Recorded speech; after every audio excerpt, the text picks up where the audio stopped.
Hello again guys, it's Carly from the Poetry of Nice and welcome back to my channel all about reselling online. So today I have kind of a fun video to do with it being the end of 2019. Obviously 2020 is quickly approaching and fourth quarter is of course just about ending too.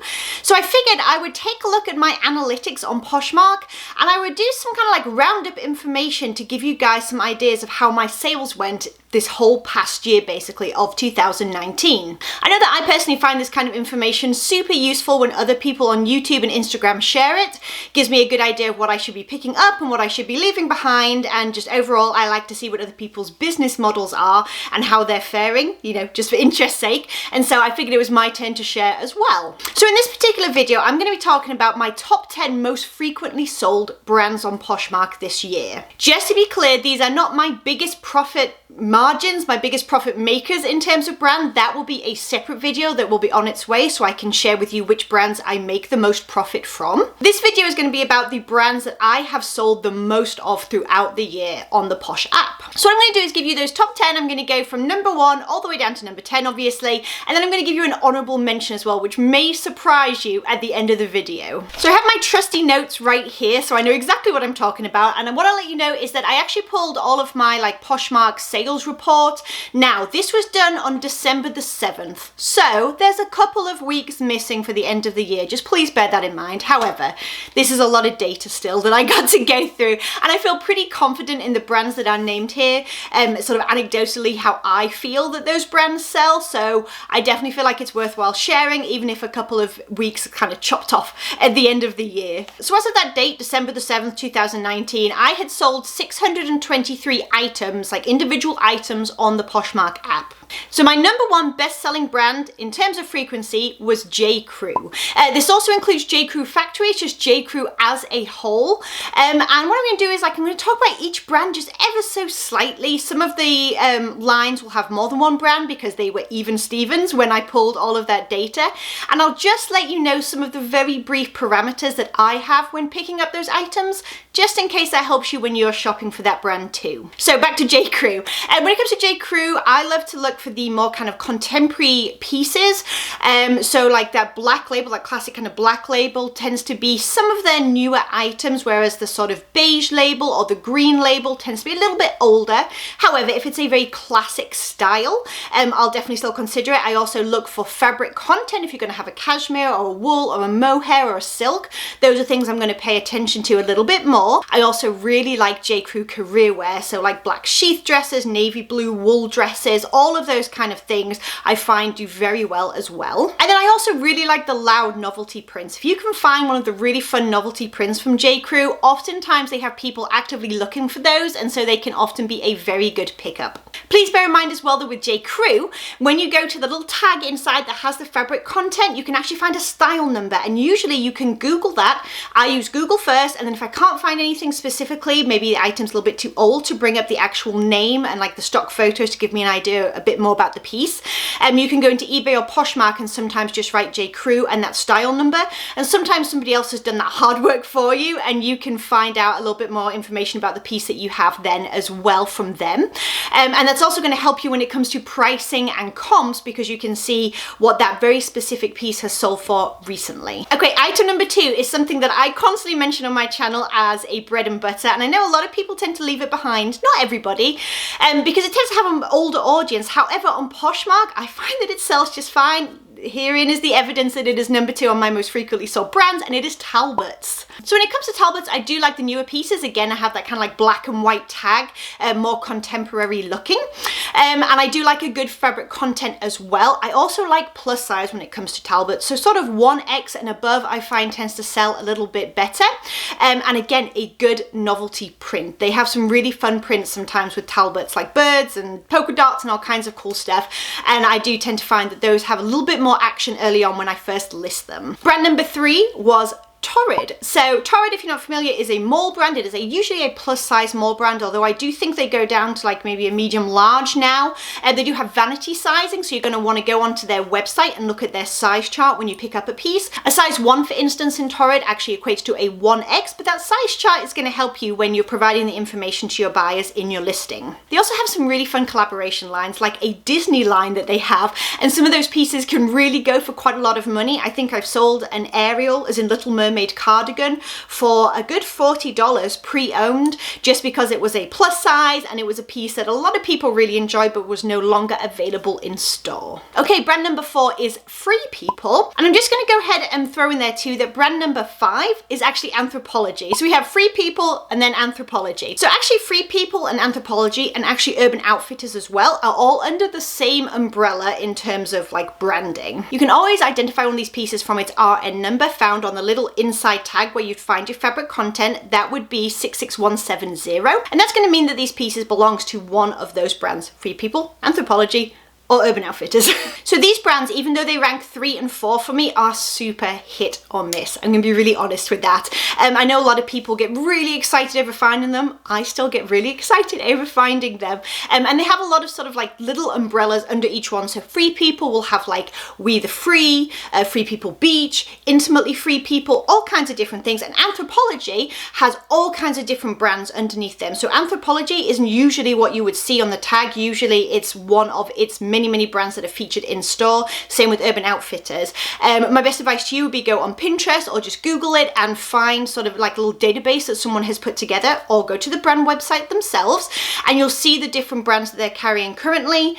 And then through Google and Pinterest, you'll see some of the ones that they've carried in the past and maybe just don't have in store right now. Some of the ones that I absolutely love to pick up are, I really like Sparrow, Maeve, Pilker and the Letterpress, Florite, all kinds of stuff. But like I said, there are so many brands, so you really this really is a great area to do some sort of due diligence and do some research if you think you're interested in keeping your eyes open for those kinds of brands. They all tend to have the same kind of vibe, that kind of like boho vibe, and oftentimes you can suspect that you found a piece before you even know what the brand necessarily is, simply by the look of it, the aesthetic of it, and also by the aesthetic of the tag. They're usually quite sort of creative, quite artistic. Sometimes they're quite tactile with like little buttons sewn on, or just different bits and pieces. So you'll start to definitely get used to it, especially if you spend some time in a store or something like that just looking at the pieces. There is a certain Anthropologie / Free People aesthetic that you kind of tune into after a while and helps you as you're flipping through those racks in a thrift store. Okay, number 2 is tied between Loft and Taylor Loft and Victoria's Secret. So Loft is obviously like a mall brand. I tend to go more towards the career pieces, or again, those like vibrant novelty prints perhaps.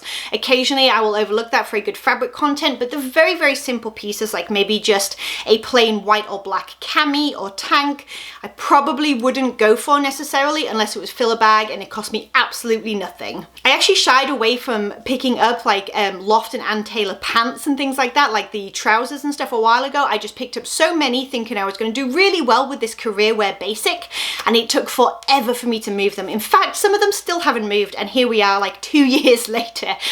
So I'm kind of shied away from those right now, but I do like some of the pieces like the jackets. I don't do so many blazers anymore, or like the sort of like career piece coats, but I do like a good sort of wool blend dress, like a sheath dress maybe, or a wrap dress. I find that those do quite well for Loft. Victoria's Secret, for me, that is more like the spell out item, and again, these can be different for everybody, but for me I tend to look for the spell out, which means that you have like the branding rather large on the item, whether it's on the back or the front or whatever. Sometimes you'll have pink because there's Victoria's Secret and then Victoria's Secret pink, and you'll have that quite large. Sometimes you'll have embellishment like sequins and things like that. Those kind of things are what make me look more so towards the items, or newer tags. That always kind of goes for everything here. If it's one of these brands new with tags and it's good and cheap, I'll definitely grab it. Side note. But yes, overall Victoria's Secret, it does have to have something just a little bit special to it usually for me to want to pick it up. Oh, another thing I'll mention about Victoria's Secret is if you get like the collegiate stuff, sometimes that can do really well where it's like to do with a college football team or a university or something. Just a tip. Okay, number 7 is tied again, and it's tied between Chico's and Lucky brand. Remember that this is Poshmark. For the longest time, I did not think it was worth my effort to list something like Talbots or Chico's on Poshmark. I suppose I assumed that the marketplace just wasn't there. I assumed it was going to be only a younger marketplace and that sort of more mature clothing pieces wouldn't necessarily have an audience yet. I was wrong. These things do sell. At least they sell for me. But again, this isn't just anecdotal. This is data right here for my whole year, letting you know which brands have moved most frequently for me. Just so you guys who may be new to my channel know as well, these aren't the only brands that I pick up, the few that I'm sharing with you here today. If you haven't managed to catch any of my haul videos, which I try to do weekly, basically every time I do a haul, I try to put up a haul video and show you guys what all I'm picking up to list on Poshmark and eBay. And so if you're familiar with those, and if you're not, I'll put a playlist right here and you're very welcome to go and check them out. You'll see the type of stuff that I pick up. These are brands that I tend to find quite a lot. They're sort of bread and butter to me, if you like, meaning they sort of keep my business ticking over. But they're certainly not the only things that I bring home and list in my store. I just don't want anybody thinking that this is all I sell because this is all I list. If that makes sense. Okay, and then I'm going to touch on Lucky brand as well. When it comes to Lucky brand, I do fairly well with the t-shirts. I'm talking like somewhere between $16 and $18 usually. If they're a more sort of embellished piece, like more kind of like very boho vibe, maybe a dress or a jacket or something like that, I will tend to do a little bit better, or if it has a very cool graphic on it. But overall, I'm thinking that sort of 16 to 18, maybe $20 if you're pushing it. If you have a really nice graphic piece, that's what I tend to get for Lucky brand. Also, look out for their shoes and their bags as well, because they tend to do pretty good too, and they're pretty nice quality. Okay, so brand number 8 is White House Black Market. So this is something that I really like picking up, and I always sort of say that I like the pieces with the brighter colors a little bit more. You do tend to get very classic pieces, black and white, funnily enough, but they do have some pieces as well that are sort of like a bit more bold. I tend to find that they get more attention. I do find that when I thrift some of their newer pieces, especially with the newer label, that they do really, really well. I don't know if it's just that people are sort of looking for those newer pieces, or if it's just that their style has changed and that's what's really attracting people to buying them, even pre-owned. But yeah, as a brand overall, it's something that as long as that cost of goods is low again, I will definitely be keeping my eyes open for. Okay, so number 9 has like 3 different brands. We have Old Navy, American Eagle, and UMG is I think it's more of a wholesale brand. Again, it's got that total boho vibe. So we have kind of something like a theme running through these brands, I think. That kind of boho, like kind of hippie peasant type vibe to it. And I think that's just to do with current trends and whatnot, which obviously can shift, and we have to keep our eye on the marketplace to see how that plays out. Truth be told, overall, I'll buy brands that I'm not even aware of what they are necessarily, as long as they have that kind of aesthetic and they're a nice quality piece. And I still find that they move as well. Old Navy and American Eagle, I do prefer the larger sizes if possible, all those nice bold prints again. American Eagle, when it comes to denim, I tend to favor like a high-rise skinny or very heavily distressed shorts, heavily distressed jeans, jeggings, sky-high jeggings, all those kind of things. They're what still move the best for me. I've said that for a while and it still stands true. However, if they're like a size, I don't know, 12, 14 and up, and they're cheap for me to pick up, I'll usually grab them as well and put them in, because though they may not fly out the door or make me a whole bunch of money, they are kind of steady sellers, if you like. Okay, and the last one, number 10, is tied between Gap and Nike. I feel like this is pushing it a little bit as I get down to number 10, because I don't pick up a lot of Gap and I don't pick up a lot of Nike necessarily. I think it's just that they're well-known brands, and again, I'm fairly selective with those pieces. Nike, not so much. I tend to go towards like the spell out or the athletic gear, and it's always fun to bundle those pieces together as well. Gap, I tend to really try to go towards either the plus size pieces or just a really nice fabric content like merino wool, boiled wool, that kind of thing.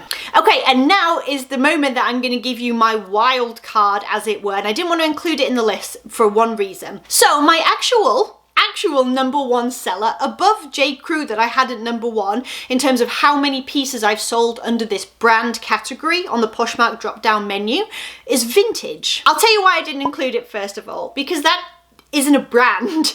And so I can't really tell you to just go out and pick anything that's vintage and therefore it will sell. That's not really fair and it's definitely not accurate. However, I wanted to make it an honorable mention because I'm not sure that people always are aware that there is a vintage market present on Poshmark. When it comes to selling vintage online, I've been doing that for a while, vintage clothing, and I have some very specific things that I particularly look for. I like vintage collegiate wear, like sweatshirts and t-shirts and things like that. I really like vintage sweaters, whether they be ugly sweaters, cozy sweaters, grandpa sweaters, whatever kind of keywords you want to use for those sweaters. I also really like selling vintage jeans, like kind of high-rise, tapered mom jeans, that kind of thing.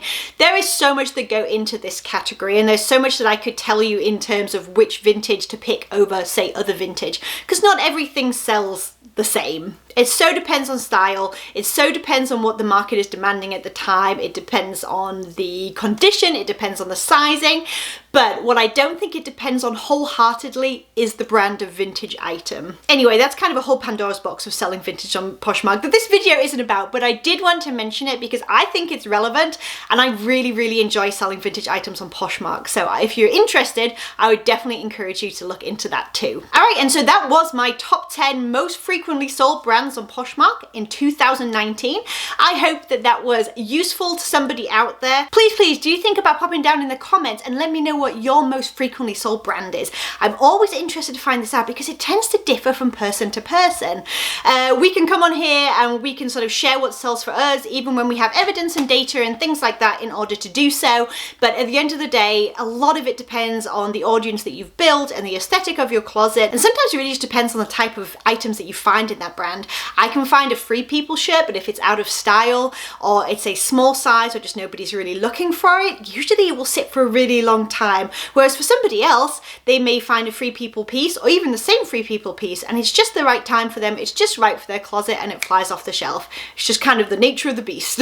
Alright you guys, if you enjoyed this video, please do give it a thumbs up and let YouTube know that you have enjoyed it. It lets me know that you've enjoyed it as well so I can keep making content like this that will hopefully help somebody out there. If you're new here, please do think about hitting subscribe down below. Don't forget to say hello in the comments so that I can say hi back, and I'll catch you in the next one. Bye guys.